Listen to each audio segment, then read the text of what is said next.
Café spirituel, deuxième édition. Le prochain rendez-vous, c'est pour novembre. Merci à M. André Ondele, directeur général de TD Congo. Merci à Mme Odigé, directrice de l'Institut français. Merci pour ce grand soutien. Bonjour, évêque. Bonjour. Vous avez suivi tout le monde ici. Oui. Il y avait de l'électricité dans l'air tout à l'heure. Vous avez suivi l'apôtre Phila, j'imagine. Vous avez suivi le pasteur Emmaüs Eminence Boko. Vous avez suivi aussi le frère Cordel Akwala, avant que le frère Fistel Jaurès Livoula nous dise comment ça se passe entre musique chrétienne et gestion de carrière artistique. Qu'est-ce que vous avez à dire? Qu'est-ce que vous avez comme contribution?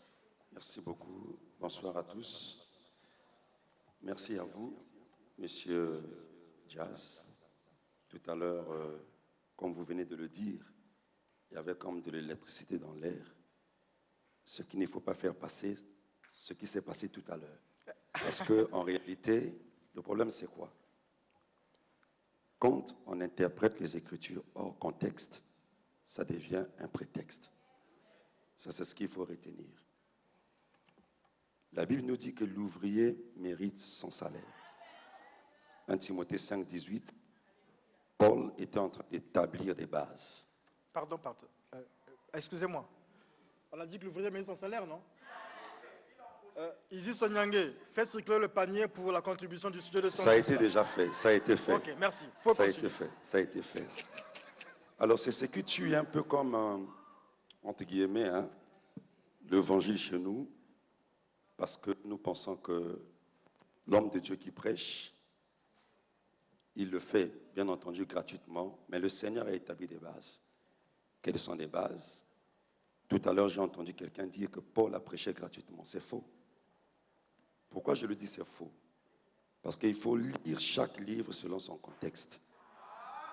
Paul, il parlait corinthiens parce qu'ils avaient un problème avec les Corinthiens. Ceux qui ont fait des études bibliques qui vont comprendre. C'est ce qui a fait qu'il y a un homme qu'on appelle Tite. Paul l'avait envoyé pour régler un peu ce palabre.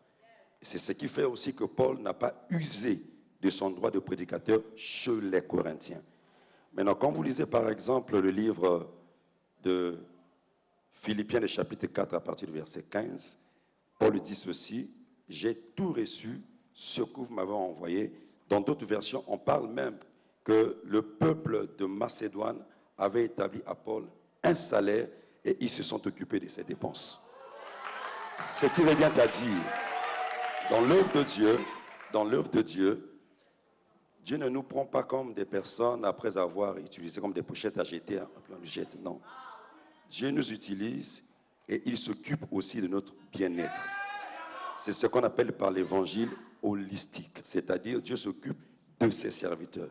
Cela a commencé depuis l'Ancienne Alliance jusqu'au Nouveau Testament. Maintenant, avec tout ce qui a été dit tout à l'heure, voyez-vous, quand on dit Paul était faiseur des tentes, c'était une occasion malheureuse. Lisez bien votre Bible, Acte 17, Acte 18. Paul a été chassé de Thessalonique. C'est Timothée et Silas qui l'ont fait fuir jusqu'à arriver à Corinthe, ensuite à Athènes. Il était parti sans bourse, sans argent. C'est là où, au chapitre 18, il va rencontrer Priscille et Aquilas, qui font le travail des tentes. Lisez bien, Acte 18, lisez le verset 5. La Bible dit, parce qu'il était sans ressources, les deux ont quitté la Macédoine, ils sont venus avec des ressources. Quand vous lisez le verset 5 de Acte 18, la Bible dit, Paul s'est investi totalement dans le ministère. Pourquoi? Parce que par manque d'argent, il commençait à s'écarter de l'évangile. Paul, bien sûr, bien sûr. Lisez bien la Bible, lisez bien la Bible. On apprend des choses. Hein. Remettez les choses dans leur contexte. Vous allez comprendre. Maintenant, quant au chantre, les bien-aimés ont parlé, en commençant par l'apôtre et le pasteur qui nous a précédé tout à l'heure. Ils ont établi des bases. Alors, ce n'est pas un plateau de débat ici, malheureusement. Et ce genre de choses, c'est ça qui met un peu aussi de blocus dans l'épanouissement de l'œuvre de Dieu. Quand les esprits sont embrouillés, on peut nous embrouiller et beaucoup de gens sortiront d'ici avec des mauvaises pensées. Voilà pourquoi ce que je peux dire, je t'encourage d'abord. Normalement, d'ailleurs, tout à l'heure, celui qui nous a précédé a dit il est sans église. C'est déjà un problème. Maintenant, vous-même aussi, je ne sais pas où est-ce que vous priez, mais nous voulons vous soutenir. Nous voulons vous soutenir parce que de telles activités, de telles initiatives, il faut les soutenir. Mais seulement, on dit souvent que moi, donc il faut te rappeler tata dans Jésus-Christ. S'il le dit comme ça, c'est que les ministères, ce sont des fantaisies.